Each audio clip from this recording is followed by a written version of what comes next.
Two merchants, friends since childhood, prepared for a journey. They planned to travel across the shifting sands, a desert known for its dangers. Both carried silks and spices, hoping for profit in the bustling markets beyond the dunes. Before they left, they sat together, sipping strong coffee. "We should travel together," said the first merchant, a man named Omar. "Safety in numbers, they say." The second merchant, Ilara, shook her head. "The desert tests each traveler in unique ways," she said. "We should each walk our own path." Omar frowned but said nothing.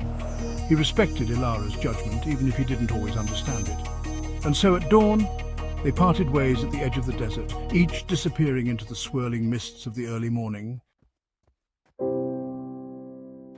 The sun beat down on Omar. Days blurred together, marked only by the shifting patterns of the sand.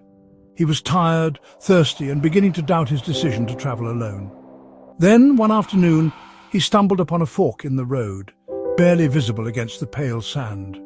A weathered signpost stood crookedly, its lettering faded. One arm pointed left, the other right. Both directions looked the same to Omar, an endless expanse of dunes and sky. He closed his eyes, frustrated. A sudden gust of wind whispered past his ear, carrying a voice faint but clear. "The left path," it hissed. "The left path is quicker, easier." Omar opened his eyes, startled. He looked around but saw no one. Had the desert itself spoken to him? Omar hesitated.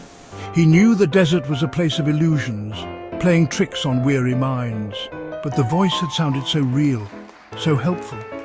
He decided to trust his instincts and turned left, following the path indicated by the whispering wind.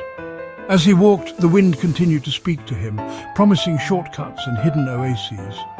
It urged him onward, faster and faster, until Omar was practically running through the sand, his supplies bouncing painfully against his back. The sun began to set, painting the sky in hues of orange and purple. Just as Omar thought he could go no further, he stumbled into a bustling marketplace.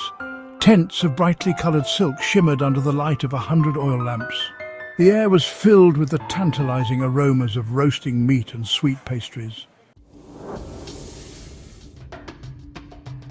Section 4. A helping hand. Exhausted but elated, Omar approached a group of figures gathered around a crackling fire. They were dressed in flowing robes, their faces hidden in the shadows. As he drew closer, they turned towards him, their eyes gleaming with an unnatural light. "Welcome, traveller," one of the figures said, his voice smooth as silk. "You look weary. Rest here with us. We offer you food, water, and a place to sleep." Omar felt a chill run down his spine. Something about their smiles felt wrong, too wide, too sharp, but he was so tired, so thirsty.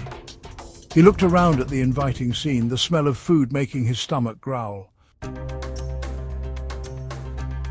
Section 5. The Second Traveller's Path.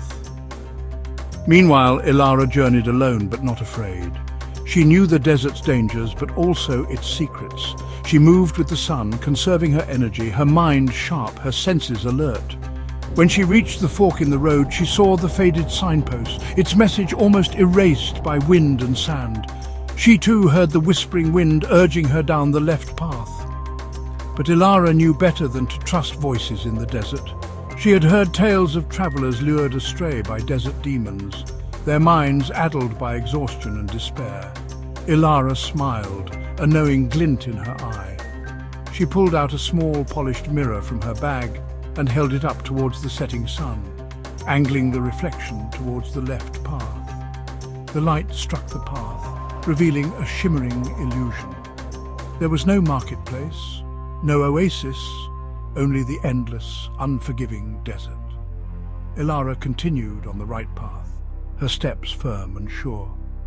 She knew that the true treasures of the desert were not found through shortcuts or whispers, but through wisdom, patience, and a healthy dose of caution.